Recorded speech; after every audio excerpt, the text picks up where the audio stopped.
আসসালামু আলাইকুম। আজ চলে এলাম আমার পছন্দের একটি রেসিপি নিয়ে। তো আমার খুবই পছন্দ লইট্টা মাছের শুটকি ভাজি। তো লইট্টা মাছের শুটকিগুলো দেখুন আমি কেটে কুটে নিয়েছি। আর লইট্টা মাছের শুটকি খাওয়ার জন্য আমি রসুন পেঁয়াজ আর কাঁচামরিচ ফালি করে নিয়েছি। আর লইট্টা মাছের শুটকি রান্নার জন্য নিয়েছি আমি শুকনো মরিচ। শুকনো মরিচগুলো আমি ব্লেন্ডার দিয়ে ব্লেন্ড করে নিচ্ছি। আপনারা চাইলে পাটে পিষতে পারেন যাদের ব্লেন্ডার নেই। তো শীতের অলসতার জন্য আমি ব্লেন্ড করে নিচ্ছি মরিচগুলো। ব্লেন্ড করে নিচ্ছি আর সাথে একটা রসুন পেঁয়াজ দিয়ে ভালো করে মিহি করে পেস্ট করে নিয়েছি মরিচগুলো। আর এদিকে আমি লইট্টা মাছের শুটকিগুলো একটা ফ্রাই প্যানে দিয়ে ভাজি করে নিচ্ছি, কারণ ভাজি করে নিয়ে আমি এগুলোকে ধুবো। তো এদিকে যদি ভাজি না করি তবে তাতে একটা গন্ধ থাকে, আর ভাজি করলে অনেক সুন্দর একটা স্মেল আসে।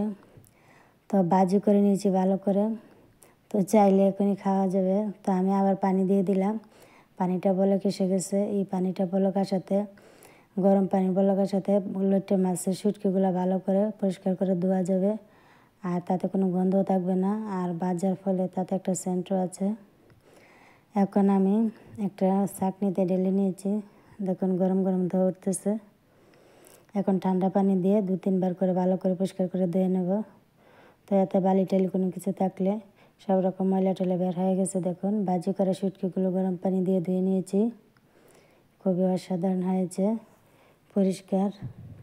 এখন আমি ফ্রাই প্যানে তেল দিয়ে রসুন কোয়াগুলো দিয়ে ভেজে করে নিচ্ছি, আর পেঁয়াজ কাঁচামরিচ ফালটে দিয়ে দিলাম। ভালো করে নাড়িয়ে চাড়িয়ে ভাজি করে নিচ্ছি। কিছুক্ষণ পর পর নাড়িয়ে চাড়িয়ে দিচ্ছি, অনবরত নাড়িয়ে চাড়িয়ে। রসুনটা আমার ভাজি হয়ে গেছে। এখন আমি ব্লেন্ড করা মরিচগুলোও দিয়ে দিচ্ছি। মরিচটা দিয়ে নাড়িয়ে চেড়ে আর মরিচ দেওয়া পানিটাও আমি দিয়ে দিচ্ছি। তো এই পানিতে আমার লইট্টা মাছের শুটকিটাও সেদ্ধ হয়ে যাবে। আর লইট্টা মাছের শুটকি গরম পানিতে ধোয়ার ফলে এমনিতেও সেদ্ধ হয়ে গেছে। আর কিছুটা হলুদ গুঁড়ি দিয়ে নাড়িয়ে নিচ্ছি। তো হলুদ গুঁড়িটা দিলে লইট্টা মাছের শুটকিটা আর খেতে ভালো লাগবে। তো লইট্টা মাছের শুটকিটাও দিয়ে দিলাম। তো লইট্টা মাছের শুটকি স্বাদ মতো লবণ দিয়ে দিচ্ছি। তো লবণ লাগলে পরে আর একটু দেওয়া যাবে। তো আমি লইট্টা মাছের শুটকিটা নাড়িয়ে চাড়িয়ে অনবরত নাড়িয়ে চাড়িয়ে ভাজি করে নিচ্ছি। যেহেতু গরম পানি দিয়ে লইট্টা মাছের শুটকিটা দিয়ে নিচে ভাজি করে নিচে আগে, তো এখানে আমার লইট্টা মাছের শুটকি সেদ্ধ হয়ে গেছে। তো আমার লইট্টা মাছের শুটকিটা দেখুন ভালো করে নাড়িয়ে চাড়িয়ে ভাজি করে নিয়েছি। খুবই অসাধারণ একটা ঘ্রাণ বেরিয়েছে। তো এখন চুলা থেকে নামিয়ে নেব। আমার লইট্টা মাছের শুটকি ভাজি হয়ে গেছে।